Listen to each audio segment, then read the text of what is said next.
Pasada Balita live sa DWIZ AM Metro and Mega Manila. DWIZ News FM Regional Stations, Aliw Channel 23 at nakalive din sa lahat ng DWIZ digital accounts. Kasama ang magbibigay ng kakaibang drive sa umaga, John Ibanez.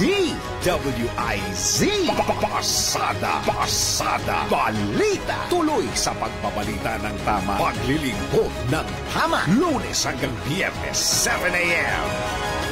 Todo balita, Lunes hanggang Sabado, dito sa DWIZ FM 89.3 News Radio Dagupan.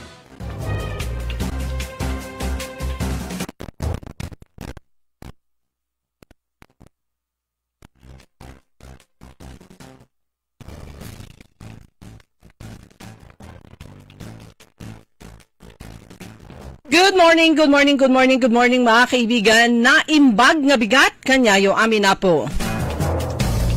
Araw ng Lunes, ngayon ay July 21 at oras na ng ating programang Todo Balita at Komentaryo sa DWIC Dagupan. Muli tayo ay magkakasama-sama hanggang alas 6 ng umaga. Inyong maririnig mga balita kaganapan sa lalawigan ng Pangasinan, sa ibang bahagi ng bansa at sa ibayong dagat. Ang inyong katodo balita, ako si Liway Malantan, Iparagire. Ang aking partner si Kaaron Susan niya daw. At sa technical kasama natin Kaaron Richard Olanday. Sa ulo ng mga balita sa Balitang Nasyonal, edad 10 taon, pasok sa criminal liability, hinirit ni Senator Padilla. Todo Balita. Pangulong Marcos nasa US na, makikipag-usap kay President Trump. Todo Balita.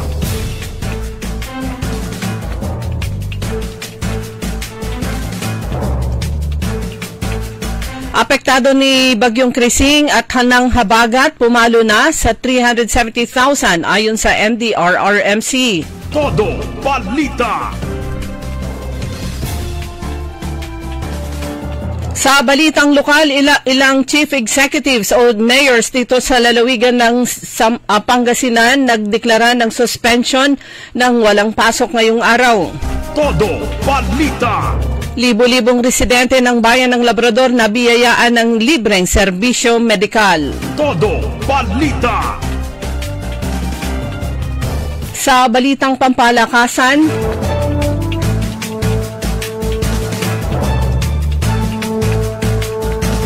laban ni Pacquiao at Barrios naging draw, rematch, hirit. Todo Balita. At ngayon sa detalye ng ating mga balita.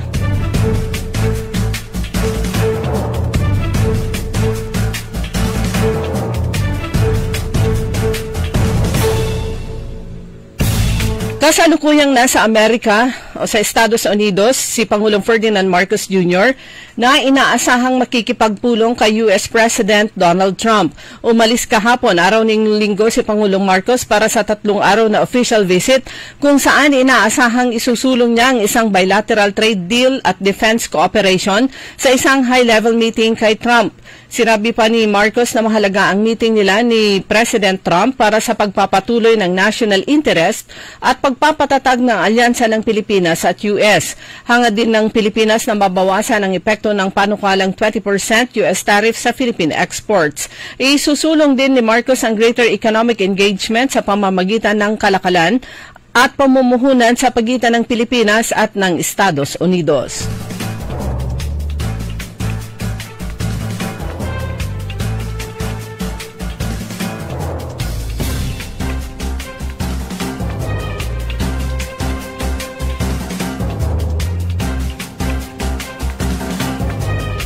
Nais naman ni Senator Robin Hood Padilla na ibaba sa 10 taong gulang ang edad ng mga pwedeng parusahan sa kasong kriminal. Sa panukala ni Padilla, aamyendahan ang Republic Act 9344 o ang Juvenile Justice and Welfare Act of 2006 upang matanggal ang criminal liability exemption sa mga nagkasala na edad 10 hanggang 17 taong gulang na gumawa ng mga karumal-dumal na krimen. Sa umiiral na batas, ang pinakamababang edad para sa kriminal na pananagutan ay 15 o 15 taong gulang. Nakasaad sa nasabing panukala na ang isang nagkasala na higit sa 10 taong gulang ngunit wala pang 18 anyos na nakagawa ng isang karumal-dumal na krimen ay hindi dapat maging exempted sa criminal liability.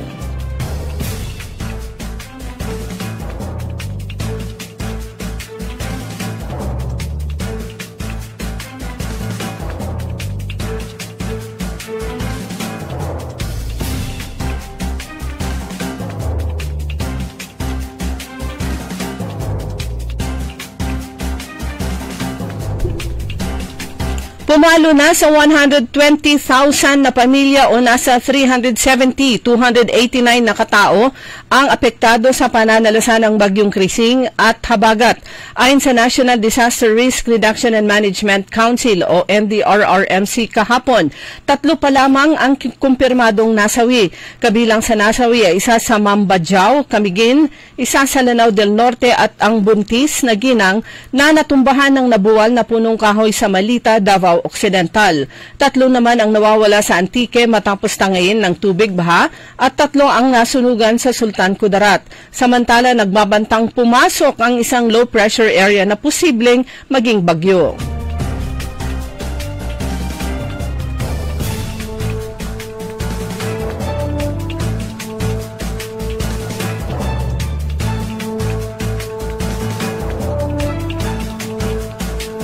Iginat naman ni Senator Erwin Tulfo ang agarang investigasyon sa paulit-ulit at matitinding pagbaha sa Puerto Princesa City, Palawan matapos ang panibagong insidente ng pagbaha nitong Biyernes. Halos 100 pamilya ang nirescue ng Philippine Coast Guard sa isang barangay sa lungsod matapos bahain ang kanilang mga kabahayan dulot ng Bagyong Krising. Ayon sa ulat, higit sa 6,000 na pamilya mula sa 31 barangay ang naapektuhan at nawalan ng tirahan. Matatanda ang Pebrero ngayong taon nang mapasailalim sa state of calamity ang lungsod ng malubog sa baha dahil lamang sa shear line o yung mabilis na pagbabago ng direksyon ng hangin. Nais alamin ni Tulfo kung bakit tila lagi na lang lubog sa baha ang naturang lugar kapag umuulan doon. Dagdag pa niya na nitong Pebrero rin daw, bagmat walang bagyo, lumubog din ang ilang barangay sa nasabing lungsod.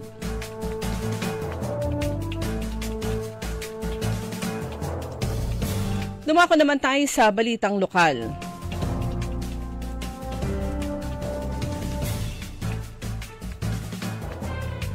Dahil naman sa yellow alert na idineklara kahapon na posibleng magdulot ng pagbaha, ilang mga chief executives o mga mayors ang nagdeklara kahapon ng suspension ng klase ngayong araw ng Lunes. Kabilang dito ang bayan ng Burgos kung saan walang pasok ang mula preschool hanggang senior high school. Wala namang pasok sa lahat ng antas sa bayan ng Mabini, Sual, Aguilar, Basista. Kasama din ang Bugalyon, Labrador, Lingayen, mga Terem, Urbistondo. Samantala sa bayan ng Binmali, walang pasok mula preschool hanggang senior high school. Nagdeklara din ng suspension ng klase sa lahat ng antas ang bayan ng Bayambang, Malasiki, Mapandan, Santa Barbara kasama ang Dagupan City, Mangaldan at ang bayan ng San Jacinto. Samantala walang pasok mula preschool hanggang senior high school sa bayan ng Calasiao, San Carlos City, sa Manawag, din sa Mangaldan. Ilan pa sa mga nagdeklara ng suspension ng klase sa lahat ng antas ang bayan ng Lawak, Santo Tomas, Urdaneta City. Ganon din sa Asingan, sa 5th District, Asingan, Rosales, San Manuel, Santa Maria at sa bayan ng Umingan. Samantalang walang pasok mula preschool hanggang senior high school sa San Quintin, sa Natividad. Samantalang ibang bayan ay wala pang deklarasyon base naman sa update ng Provincial Disaster Risk Reduction and Management Office kaninang alas 4 ng umaga. Balita naman mula sa Kapitolyo, tuloy-tuloy ang pag-iikot sa barangay ng ipagpatuloy ang Galing ng Pangasinan Community Outreach Program ng Pamahalaang Panlalawigan sa pamumuno ni Governor Ramon Gico III. Libo-libong residente ng Labrador ang nabigyan ng serbisyong medikal gaya ng libreng check-up at mga gamot. Meron ding dental check-up at bunot. Meron pang veterinary services, libreng gupit at masahe. Nabigyan din sila ng food packs, asin at itlog. Sagot naman ng Gico Sina Meals on Wheels ang masustansyang lugaw at lomi ng lahat ng mga dumalo sa nasabing okasyon.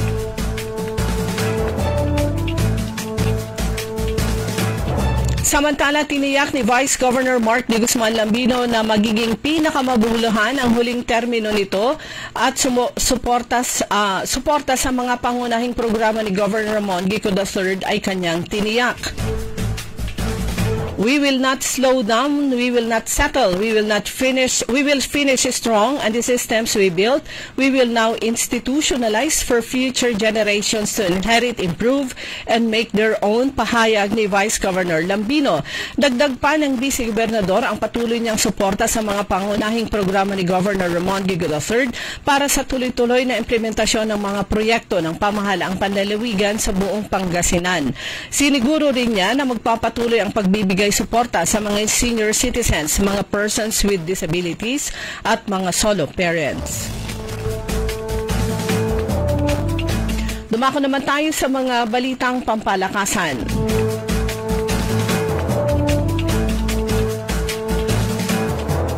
Rematch ang kapwa isinigaw ni Manny Pacquiao at Mario Barrios matapos mauwi sa majority draw ang kanilang championship fight na ikinadismaya ng mga fans kahapon sa MGM Garden Arena. Bagamat nakuha ni Barrios ang 115 kontra 113 scorecard sa isang judge, hinatulan naman ng dalawang judges ang upahan nila Pacquiao sa parehong 114 kontra 114 ng score.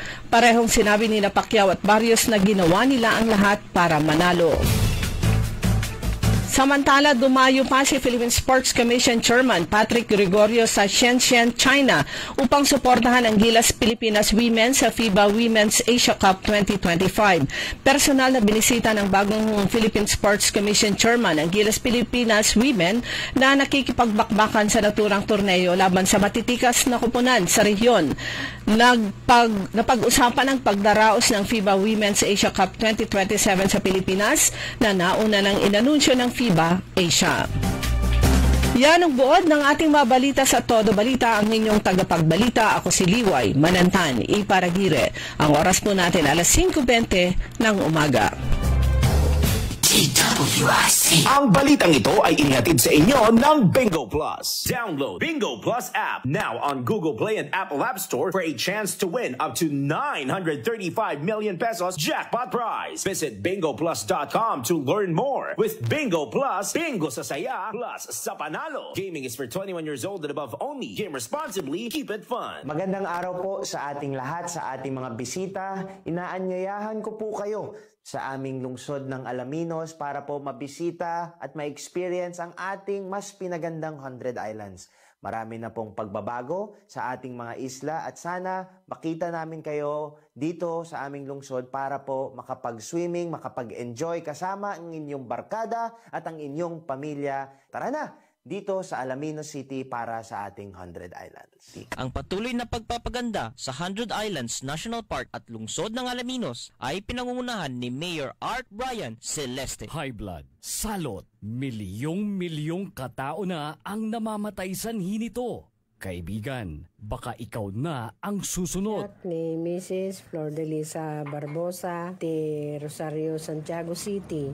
Agtawenak ti 63. Manungatawan nga aglutluto ako, tada karinderyak. Mariknak agpipikal. Ti imimak iso nga nangagak ti radyo, dati agas nga pao di arko. Pinadas ko. Mayat mo ti epekto na. Do ti food supplement nga napadpadasa ko ang awan ti epekto na. Dato'y pao di arko, idi nagtumarak, manungal daw laang, han nga agpipikal ti imakon. Awisen kay nga mangpadas, tapno may katmat, dagita rik-rik na inyo, saksakitin nyo. Kaya kaibigan, buhay mo'y ingatan. Mag-Aldrich Pau de Arco Herbal Capsule na para kalusugan mo ay garantisado.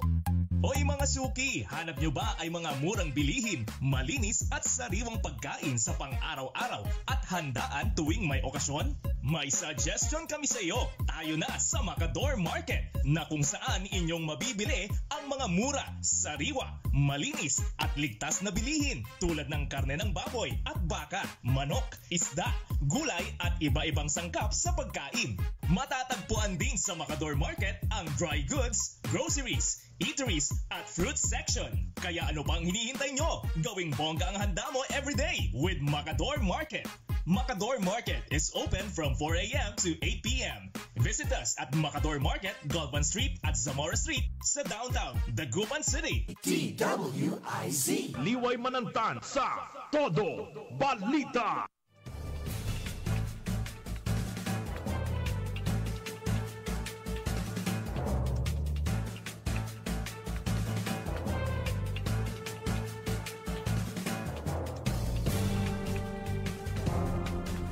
Oras na po natin mga kaibigan, alas 5:23 na po ng umaga at balik po tayo sa Todo Balita sa araw ng Lunes. Kasama niyo po Liway Manantani Paragire at Kaaron Susan niya daw. At sa technical nga po kasama natin si Kaaron Richard Olanday. Isang ma-high tide na umaga sa ilang bahagi ng lungsod ng Dagupan. Dito po sa harapan ng Bedbox Hotel, dito po sa Rizal, ay mataas po ang tubig. Halos hanggang sa may gutter sa sidewalk. Si Kaaron Susan niya daw, andun na siya kanina sa bukana ng baha. Diyan sa may tapat ng lampas ng Star Plaza. Tapos ano siya, about face para maghanap ng kung saan siya pwedeng mag-park dahil mahirap na ilublob yung sasakyan. Medyo mataas dito sa itong bahagi to ng Rizal hanggang dyan sa bahagi ng pag dito lang sa malapit na sa amin downtown area, lampas po ng junction ng Rizal Street at saka A.B. Fernandez Avenue. Tubig po dyan. Mamaya malalaman natin kung kumusta naman dyan sa may downtown area dahil pagkatapos ng programa, mamamalengke. Naksawan si Kaaron Susan. Kasi lagi ng ang tagal ko na kasi doon, nag-iisip ako, nagbabuffer yung utak ko kung anong gagawin. Tatawagan na sana kita nang tumawag ka Pero yun nga, yung malapit na siya doon sa City Central. City Central. Yan, lampas na City Central yung tubig. So, na-imagine ko matas na dito sa Rizal Street. Pero kagabi, hindi ba nandun tayo sa marami na yung umiiwas dito sa may YMCA. Oo, kasi may malalim na doon. May portion doon kung saan nag-meet yung kalsada ng Tapuac at saka yung bagong elevate na kalsada ng Perez. Meet sila sa bandang portion, bandang ilalim ng ng overpass, doon malalim. Para siyang paibaba kasi yung explanation ng sa engineering sabi, hindi pa nila pwedeng ipantay o kaya taas i-base doon sa kalsada sa Perez Boulevard kasi matutumbok yung yung overpass ng mga malalaking sasakyan. Pero tubig po doon, kaya pati tricycle iniiwasan yon. Kahapon nga papunta sa Tapuac, so yung sinakyan kong tricycle mula Del Pilar, Rizal, Rivera, ikot siya, Amado ang dinaanan namin labas ng Tapuac para maiwasan yung area na yon sa may YMCA. So ngayon, ang situation po dito sa Dagupan, alam na po natin kung saan yung bahain o yung mayroong mga lugar na baha katulad nga niyan dyan sa may YMCA dito sa Rizal. Dati ito hindi na to nababa kasi tinaas na to pero nababaha pa rin ngayon. At ayun nga dahil nga sa 1 metro ba yung itinaas doon sa doon sa mga itinaas talaga, hindi naman na siya nababaha ngayon. Pero na-imagine po natin yung mga kabahayan ngayon, yung mga low-lying areas ngayon na siguradong baha na rin sila. Pero palagay ko dyan sa kasi minsan hindi pa tayo nababaha dito sa Rizal, baha na sa Burgos, baha na rin sa may harap ng CSI. Tama yung sabi mo, mamaya nga, adventure kami ni Kaaroliway.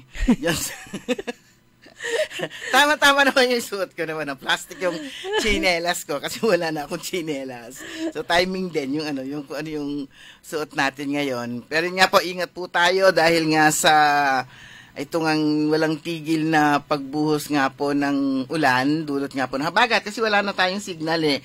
Itong si Krising, lumabas na yata siya eh. Wala na si Krising, ano na to, monsoon rains, plus syempre yung pagtaas ng tubig sa mga ilog dahil yung mga tubig galing dyan sa mga kabundukan, lalo na dyan sa Benguet, pababa dito sa iba't yung bahagi ng Pangasinan at saka high tide.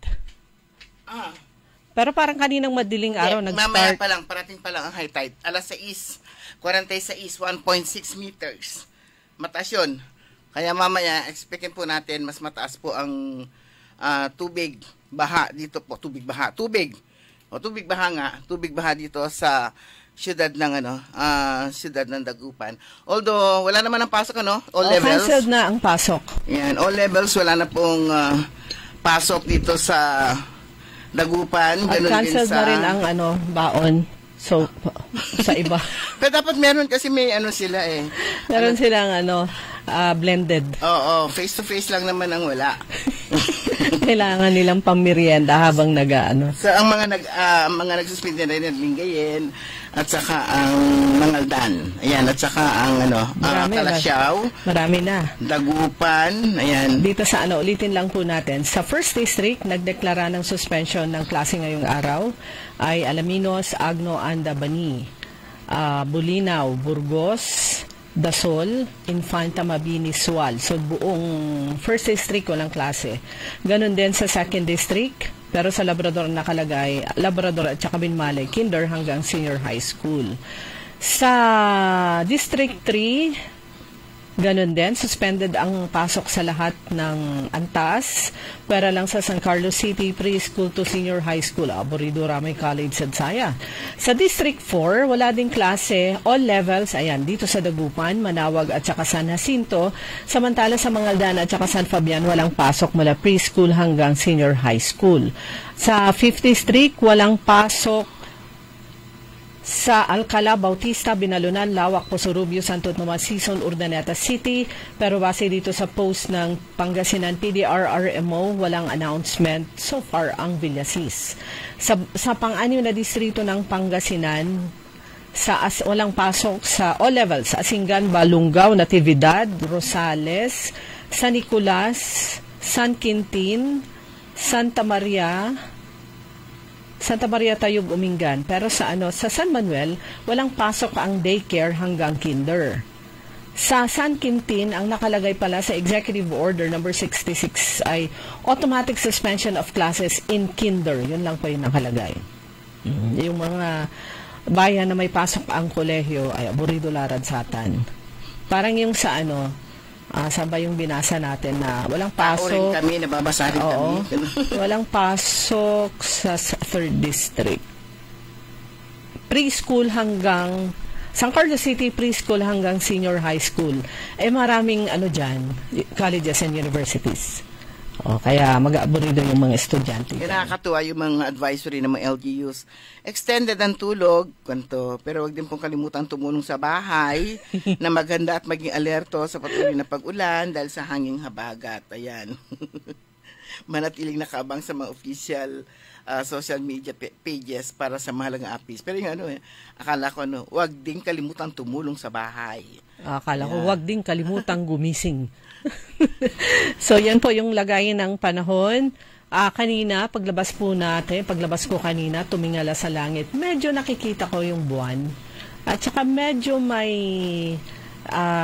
mukhang kahit papaano sisikat ang araw. Pero yung pagsikat ng araw kahapon, yung iilan lang na naisampay ko sa ilalim ng bubong, natuyo. Kasi medyo mainit. Ilan lang yun, kaya lang yung iba nilabhan ko. Doon pa basa. Siyempre, hindi na isampay. Nabasa natin yung advisory kahapon ni Mayor Belen, yung ang tubig nga dito sa Dagupan. na nanggagaling daw sa Sinukalan River. Sinukalan River ba yung binanggit niya? Oo, kasi yan yung pag critical yan pag masyadong mataas. Oo. Pero as of kahapon, as of 8 a.m. kahapon, sa monitoring ng Pangasinan River System, ang Santa Barbara, Sinukalan River, above normal level pa. Above normal level pa siya. Ang Calasiao din, above normal level. Hindi siya below. Kumbaga sa very normal pa siya. Oo, so above, so ano na yan? Pataas na. Above normal level. Tapos Mabini, above normal level. Bugalyon, above normal level. Tapos San Fabian, above kaya nga above normal level. So, yun. Ito yun. Ang normal level kasi ng Sinukalan ay 6. Tapos... ano na binagkit natin kanina? Ayun, 6 ang normal level ng pero ang critical level is 7. Ayan, so ang current level niya kahapon ay 6.80. So malapit-lapit na siya talaga. Pero yun, as of kahapon ito, hindi natin alam ngayon, baka umabot na. So ang Calasiao Marusay, ang normal level niya is 2 feet. Ang current level ay 7.2. So ang critical level ay 8. Malapit-lapit na rin. Pero bakit yun? 680, tapos 7 na yung, malaki, yung from normal to current, malit na lang yung difference. Pero yung normal level is 2, 7.2 na yung, sa current level ng Calasiao.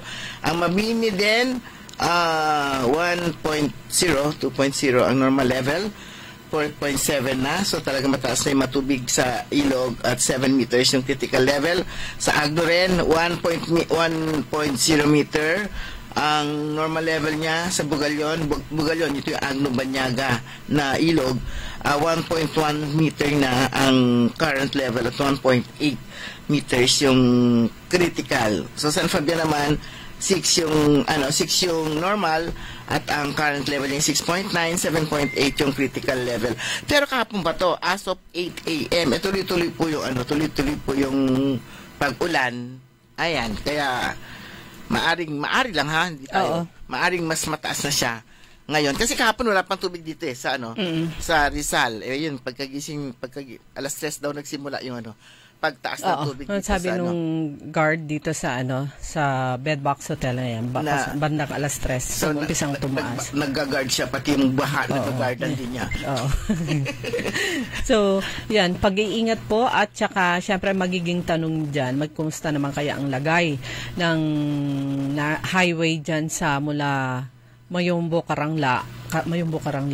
Sigurado na dyan, kasi nung Sabado na wala pang tubig, yung nataan nga tayo doon, taas na yung tubig doon sa may areang Calasiao yata yun yung before kasi dito sa Dagupan yun yung may itinaas na tapos yung portion na papunta doon sa na ba yung kila Ganda? Bakaya ay Sanggunian. Ay yung parang yung bago ka makarating ng Amado, kanto yung ganun. Amado. Taka Amigo. Amigo Gasoline Station. May mataas din yung tubig doon. Pero bandang parang part na ng Calasiao yon. So kung pwede rin nila iwasan yon, na dumaan sila sa Calasiao, di sa anong tawag doon, Venecia extension. Pero di ba kung minsan doon sa lampas ng may yung tubig din doon, kanto ng Maliwood at saka Old Venecia Highway, yung mga palikod doon malapit sa ospital, at saka yung meron parang isa pag kung minsan may tubig sa isang side, yun yung paikot na ganun. Pero may oras din na mataas din. May area doon parang sa in Asia yata yung banda na tapat na tumataas din ng tubig doon. So kung pirin nyo na nababaha doon, ang pwede nyo daanan yan, kabisado na natin yung mga daanan na pwede nyo daanan. Meron namang dito orange. Dito sila duman sa yung Arellano.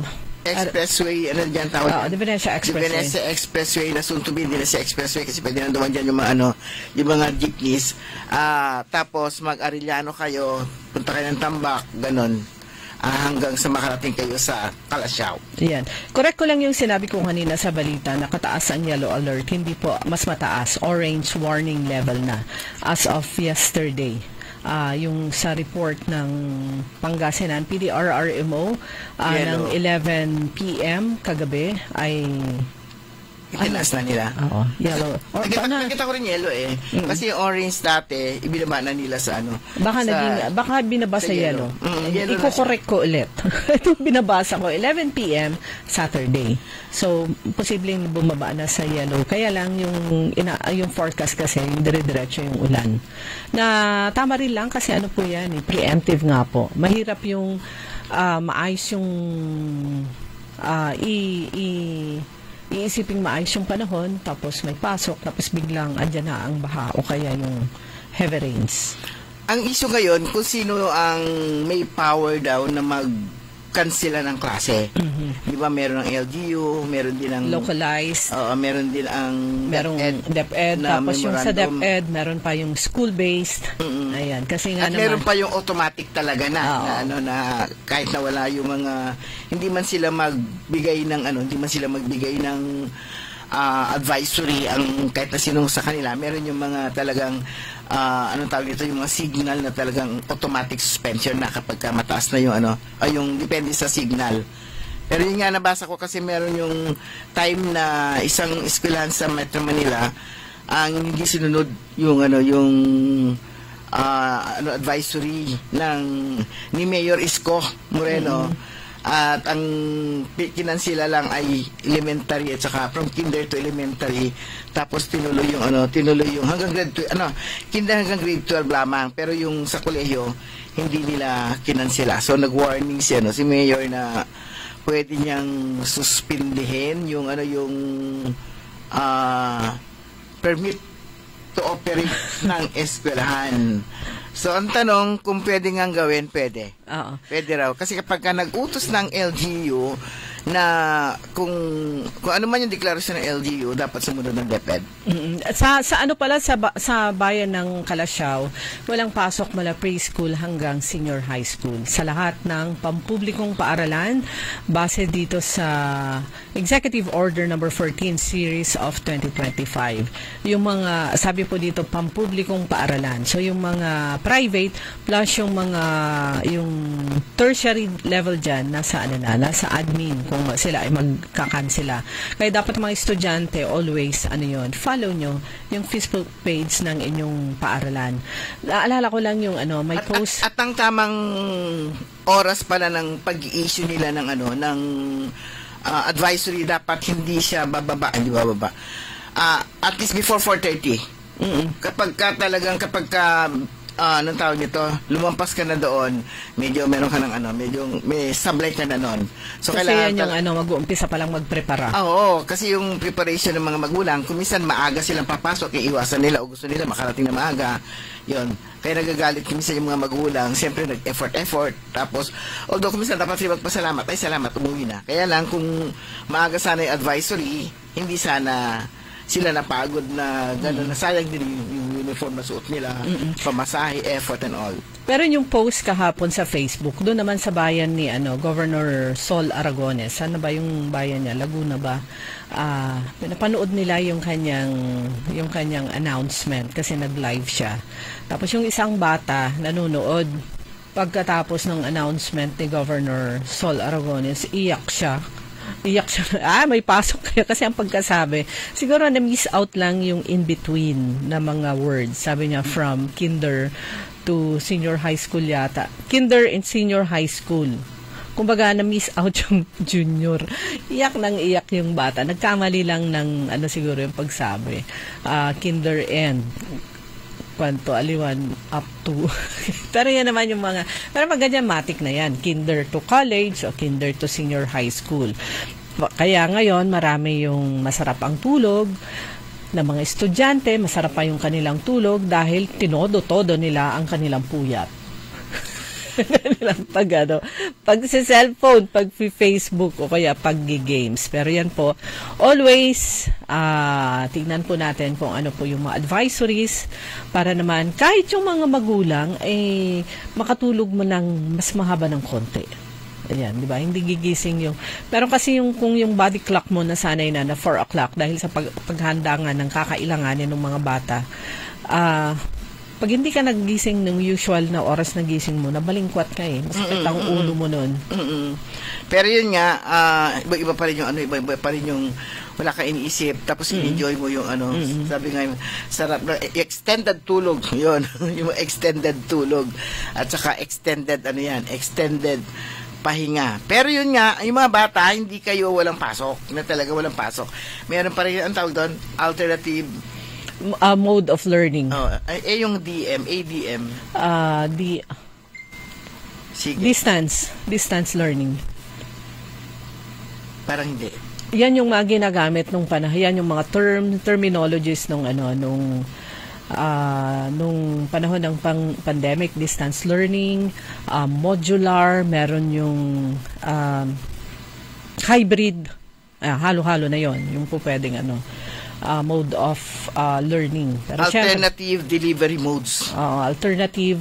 Alternative, pwedeng modular, pwedeng online. ADM, alternative delivery modes. Ayun nga, pwedeng modular, pwedeng sila. Blended. Alternative, pwedeng blended, pwedeng modular lang, pwedeng marami pang iba. Pero yun po. Pero ang teachers, hindi yan magpapahinga. Meron pa rin silang mga gagawin kahit walang pasok yung mga bata. Siyempre, hindi naman nauubos yung kanilang kanilang trabaho, preparation and all. Meron yung natanong natin, kasi ang daming adjustments sa mga subjects ng mga sa public, lalo na sa junior and senior high school. Parang yung announcement kasi ng DepEd Central na bawasan ng ganito. Kumusta natin yung ilang mga kaibigan natin? Pareho lang. Iniiba lang nila yung words sa kanilang mga announcements. Siyempre, dahil may adjustments, may karagdagang mga instructions, parang nadadagdagan pa daw. Pero yan talaga, ang ating mga teachers sa mga public schools dito sa Pilipinas, resilient po sila. Oo. At saka yung sabi mo, napapalitan lang ng pangalan. Kapag ka napalit yung title, kapag ka napalitan yung tawag nito, secretary ng DepEd at yung mga pinapalitan din nila para meron silang parang bagong programa. Pero same din lang. Same din lang. Tapos seminar nakasandamakmak. Ang sabi nga nila, ano ba to? Kaumpisa pa lang ng school year. After 2 weeks, anda na, tad na ng seminar. Kumbis na makasama namin ng matagal yung mga bata sa pag-uumpisa, sabi nila, ayan na naman yung mga seminars. Wala nang nagbago sa Department of Education. Maraming budget. True, maraming budget, pero wala silang pag mayroong mga programang maganda, walang budget. Ayan. Pero mga kaibigan, ang bilis po ng oras. Ganap na po alas 5:44. Babalik po tayo pagkatapos po lamang ng ilang paalala. Ladies and gentlemen, the new face of your favorite restaurant in Dagupan City. The original party place in town. The Music Warehouse Club, Dagupan City. No need to go to Manila's top bars like Silo and BSK Club. Dagupan has it all. Fully air-conditioned with free entrance, free parking, and restrooms for all. Doors open at 7 p.m. Do well, live well, and dress really well. Find us at Paris Street, Barangay Pogo, Chico. Contact us at 075-522-2617. Reserve your tables now. High blood, salot, milyong katao na ang namamatay sanhi nito. Kaibigan, baka ikaw na ang susunod. Ako ay si Maria Lunag ng Cordon Isabela, 16 years old. Yung asawa ko may diabetes, cholesterol, may high blood. Narinig ko sa radyo, mabisa daw yung Paul capsule. Bumili ako, pinainom ko sa asawa ko. Gumaling siya at lumakas. Kayo mga kabarangay ko, gumamit na kayo ng capsule. Kalusugan mo garantisado. Kaya kaibigan, buhay mo'y ingatan. Mag-Aldrich Pau de Arco Herbal Capsule na para kalusugan mo ay garantisado. Uy Suki, mananap kayo na mamuran sa saliwan? Malinis tan sariwan panangan para agaw-agaw yapunsan walay okasyon, walay suggestion meet si kayo. Galila at Macador Market, yadiman makasaliw na mamura, sariwa tan malinis ya sasaliwan niya karne na baboy tan baka, manok, sira, ising tan nanduruman Ricardo para panangan. Narumog yung at Macador Market susaliwan na dry goods, groceries, panangan tan walamat sulakuan na prutas. Anthony Serenso Alagaranyo, gawayon ng duruma supon sayo agaw-agaw at Macador Market. Lukas agaw-agaw sa Macador Market. Manlapon alas 4 at palbangon, hanggang alas 8 yalabi. Bisita kila at Macador Market. Galvan tan Zamora Street, dyan downtown at syudad na Dagupan. DWIZ Liway Manantan at Isusang Yalaw sa Todo Balita. Oras na po ba kaibigan, alas 5:47 ng umaga. Happy birthday sa kaibigan natin si Carmela. Ayan, belated happy birthday kahapon. Ayan, belated happy birthday din kay board member Philip Cruz. Ganon din kay board member Raul Sabangan. Ayan, magkakasunod ng PCL. PCL ba siya?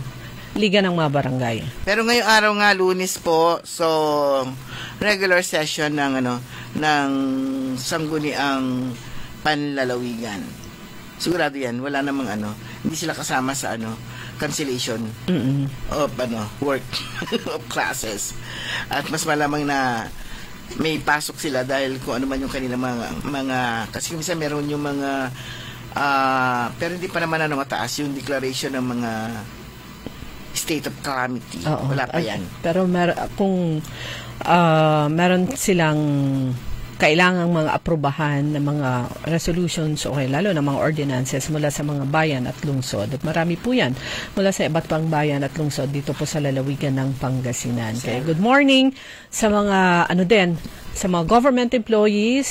Meron yan, Monday flag raising ceremony. Pero naalala ko yung sinabi na paalala at babala ni Mayor Patrick Karamat sa kanyang mga kababayan na dapat umattend sila at sa mga municipal employees na dapat umattend sila ng Monday flag raising ceremony. Meron din ako narinig na parang may attendance na rin kasi nakikita na rin nila yung kung sino yung meron mga hindi umattend. Pero sa Alaminos ang ginagawa kapag ganitong umuulan per department. Yung per department yung nila, yung flag raising ceremony nila. Lalo na pag ganitong, kailangan siguro? May video, may picture na ebidensya na talagang ginawa nila yung Ano rin kaya sila yan? Baka part na rin ng requirement ng Civil Service Commission na meron silang proof of purchase. Proof of purchase. Proof na sila ay umattend. Proof na nagsagawa yung opisina. Proof na yung mga empleyado ay umattend.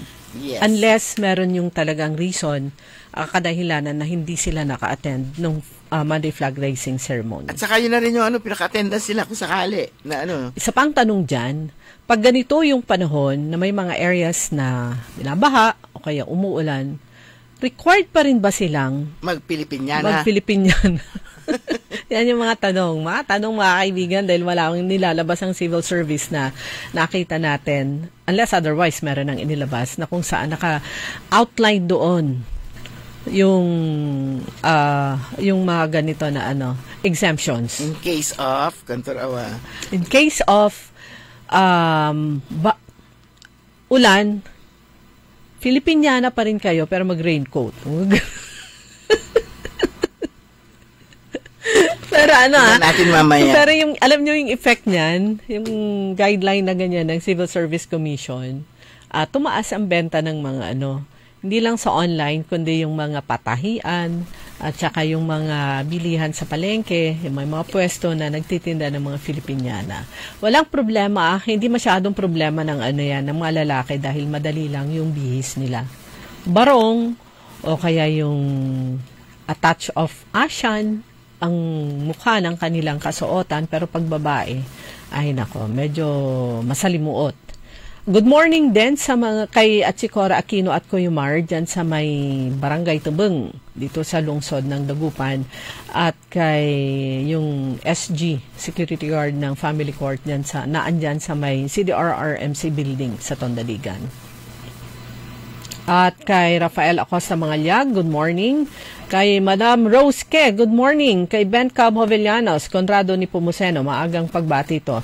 Josileda Mateo, kay Cecilia Morante, kay Yayo Yoko Batutay, kay Sis Madel Romero, good morning, good afternoon sa inyo dyan. Hi sis! Malapit na. Lapit na. Ito, ang Civil Service Commission, tingnan nga natin konti lang to. Published December 11, 2024, ang Civil Service Commission, nag-issue sila ng revised dress code for government officials and employees when performing official duties both on and off government premises. Ito nga yung resolution number 24-00000766, promulgated 29 August 2024. Inintroduce ng CSC ang updated dress code guidelines aimed at boosting employees' morale, professionalism, and productivity of the over 2 million civil servants, whether working on-site or under flexible arrangement. So yung revised dress code nila is aligned with the implementation of Republic Act 9242, Philippine Tropical Fabrics Law. Ayun, tsaka Joint Memorandum Circular, yung Occupational Safety and Health Standards for Public Sector. Itong CSC, ang dami niyang ka-align na mga resolution. And CSC resolution number, blah, blah, blah, policies on flexible work arrangement in government. So, yung new rules also address emerging social issues such as gender equality, disability inclusion, and social diversity. Haba naman ng introduction. It covers all government officials and employees regardless of employment status, whether appointive or elective sila, in all government agencies and instrumentalities, namely constitutional bodies, department bureaus, and agencies of national government agencies, government-owned and controlled corporations within original charters, and local government units and state universities. Kasama pala sila. And colleges. Ito yung official attire. Under the revised dress code, government officials and employees must wear Asian-inspired attire or clothing influenced by the traditional garments of ASEAN member states, including the Philippines, Filipiniana-inspired outfits reflecting Filipino culture, heritage, and customs, and agency-prescribed office uniforms. So, ang official attire shall be in accordance with the following schedule. ASEAN-inspired clothing on the first Monday of the month. Filipiniana-inspired clothing from 2nd to 4th Mondays of the month. So, agency-prescribed office uniform naman from Tuesday to Friday and on weekends, and smart casual attire on days without agency-prescribed uniform. Ayun, ang hinahanap natin yung exemption. Malayo pa. Sana meron. Government officials, ito, in addition, the revised dress code clarifies the grooming requirements. Ay, kasama pa rin pala yun. Grooming requirements such as hairstyle, haircut, or hair color may only be mandated if they are necessary for safety, professionalism, uniformity, branding, or client preferences. Ayun. Grooming requirements such as hairstyle, haircut, or hair color may only be mandated if they are necessary for safety, professionalism, uniformity, branding, or client preferences. So, in government officials and employees are prohibited from wearing the following during official functions, whether on-site or virtual. Bawal ang collarless t-shirt, plunging necklines, sleeveless tops, sando, siyempre naman, tank tops, tube tops. Pangit naman talaga no, naka-tube ka sa office. Shorts, cycling, or jogging pants, except during physical activities. Bawal din ang punit na jeans, sandals, slippers, or exposed toe shoes. Ay, bawal yun, dapat pala close.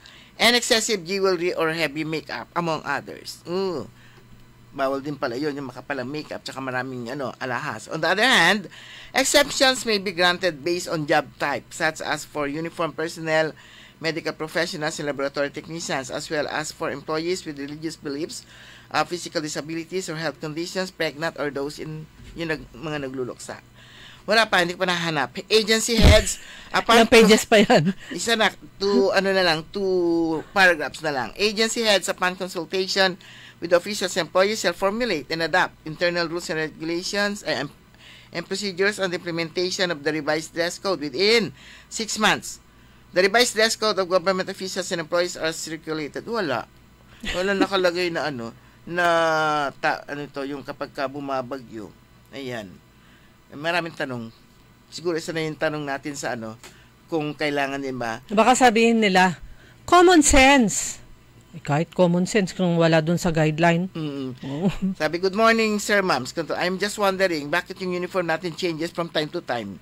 Why is it people in the military medical fields have the same uniforms throughout their working life? And why can't we in DepEd have that kind at saka, of uniform also? At saka hindi lang yon, bukod sa kanilang school uniform, kada okasyon na isa-celebrate, lalo na yung mga national in nature, meron silang uniform. So ang dami nilang mga with collar na mga shirts with yung mga uniform nila. Sabi naman isa, kami lang ba na pagkakamalang konduktor ng bus, empleyado ng punerarya o security ng politiko? Sana may isang design at kulay. Bakit naman kasi mayat-maya kahit sa sa Philippine National Police. Yung uniform nga naman, iba parang ang security guard, yung iba parang konduktor. Paano naman kasi yung ang punerarya, kung bakit naman pag libing, dinagdagan nila yung serbisyo nilang merong tawag doon, marshals sa harapan. Na kung minsan hindi lang sila kagaya na ng uniform na mga ganyan, mga konduktor, mga kung minsan para na rin yung uniform nila, parang yung uniform yung sa simbahan, Knights of Columbus. Good morning pala kayo. Naalala ko yung Knights. Good morning kay Engineer Ogie Ventanilla. Very active sa Knights. Okay, sa mga mamamalengke ngayon, advisory from BIFAR, yung pong mga services na nakukuha sa Rosario de la Union, Bulinaw, Anda, Alaminos City, Sual, and Bani sa lalawigan ng Pangasinan are free from toxic red tides and safe for human consumption. Kaya lang nataka ko bakit yung binili kong tahong marumi. Yung may putik-putik pa. Siguro sa tagal niyang naka-stack sa Nagtago siya sa sa lalim ng lupa.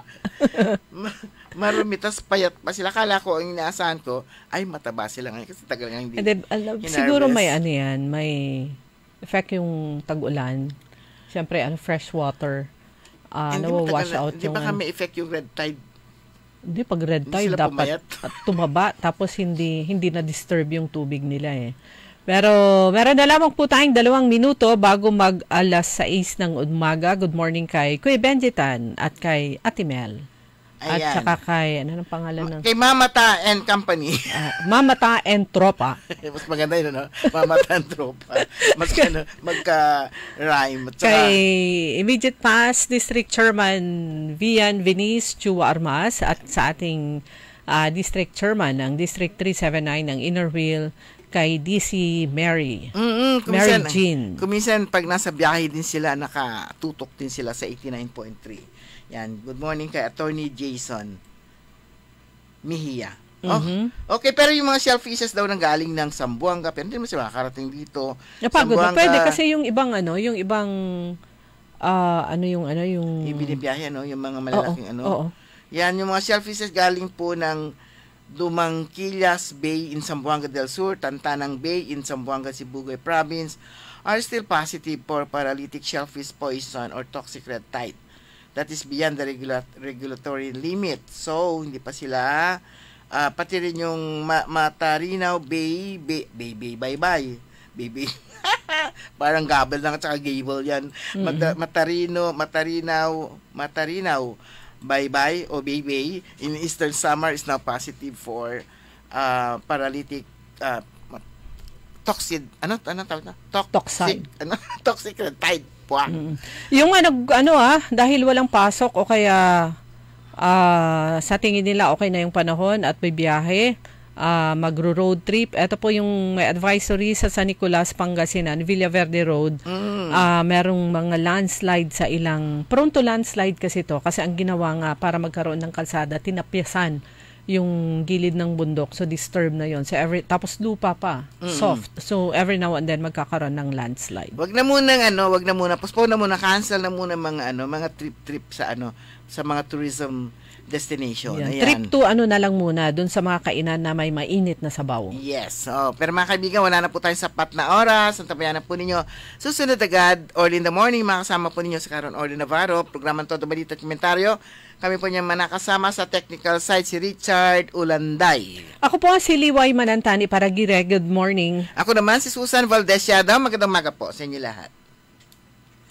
Sumainyo ang Todo Balita, Lunes hanggang Sabado dito sa DWIZ-FM 89.3 News Radio Dagupan. DWIZ. Ang balitang ito ay inihatid sa inyo ng Bingo Plus. Download Bingo Plus app now on Google Play and Apple App Store for a chance to